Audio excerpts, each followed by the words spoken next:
नारळी पौर्णिमेसाठी खास मी आज केले आहेत ओल्या नारळाचे लाडू। एकदम मऊसूत आणि टेस्टी लाडू होण्यासाठी काय करायचंय व्हिडिओमध्ये अगदी सविस्तर सांगितलेलं आहे। व्हिडिओ आवडला तर लाईक करा, शेअर करा आणि करियन राईस चॅनलला सबस्क्राईब करा।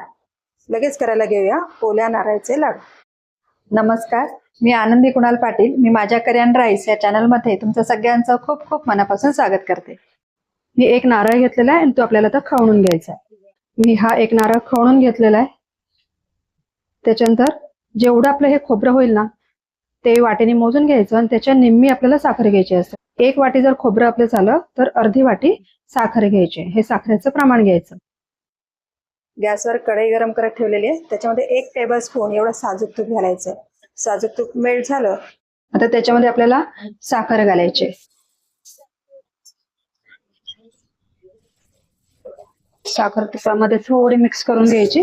आता याच्यामध्ये आपल्याला खोबरं घालायचं। ते चांगलं एकजीव करून घ्यायचं।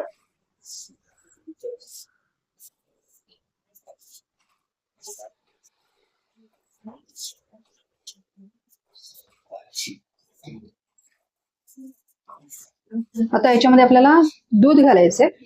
ज्या वाटीने मी साखर घेतली त्याच वाटीने दूध घ्यायचं।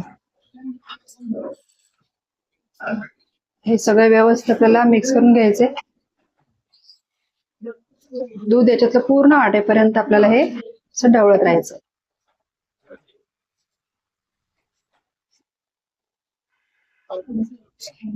दूध घातल्यामुळे ना आपलं खोबरं छान मऊ होतं। हे बघा, याच्यातलं आता दूध छान आटत आलेलं आहे। आता यावेळेला मी याच्यामध्ये मलाई घालणार आहे, म्हणजे दुधाची साय घालायची। त्याच्याने सुद्धा चव सुंदर होते, म्हणून मी दुधावरची साय घालते। हे बघा,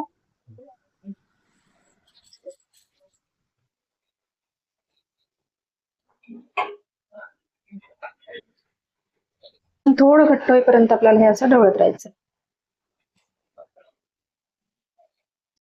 हे बघा, आपलं मिश्रण छान मिळून आलेलं आहे। या स्टेजला आता मी याच्यामध्ये थोडीशी वेलची पावडर घालणार आहे। खूप नाही घालायची, अगदी थोडीशी घालायची। हे बघा, 1 चिमूट एवढी मी वेलची पावडर घालते। जास्ती फ्लेवर सुद्धा चांगला वाटत नाही, पण आपल्याला खोबऱ्याची ओरिजिनल टेस्ट हवी आहे, म्हणून थोडीशी वेलची पावडर घातली।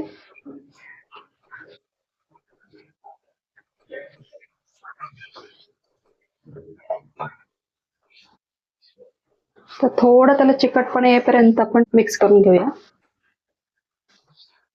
आता गॅसची फ्लेम लो केलेली आहे।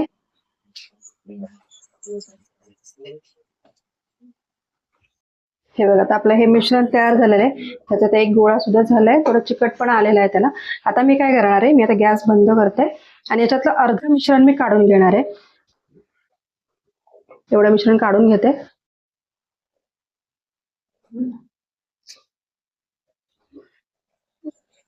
आता हे जे अर्ध मिश्रण आपलं उरलंय त्याच्यामध्ये मी थोडा फूड कलर घालणार आहे।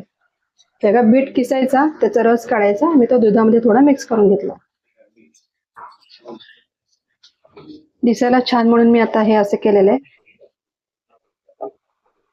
आता याच्यात अजून ऍडिशनल दूध झालंय, म्हणून मी थोडस गॅस चालू करते। आता हे मिश्रण आपल्याला पुन्हा थोडस घट्ट करून घ्यायचं। दूध घातल्यामुळे थोडं पातळ झालं, पुन्हा ते आपल्याला एकजीव करून घ्यायचं। एक गोळा झाला की आपल्याला मग ते थंड करून घ्यायचंय आणि त्याचे लगेच लाडू वळायला घ्यायचे।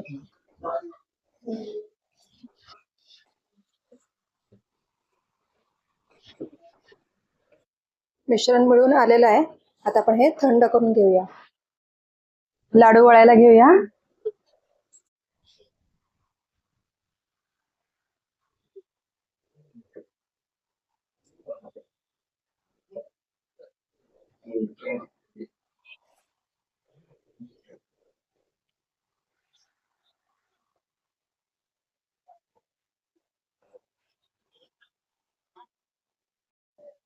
कसे वाटले ओल्या नारळाचे लाडू? आवडले असतील तर कमेंट करून नक्की सांगा। व्हिडिओला लाईक, शेअर करा आणि अशाच वेगवेगळ्या रेसिपी पाहण्यासाठी करियन राईस चॅनलला सबस्क्राईब करा। तोपर्यंत मस्त खा आणि स्वस्त राहा।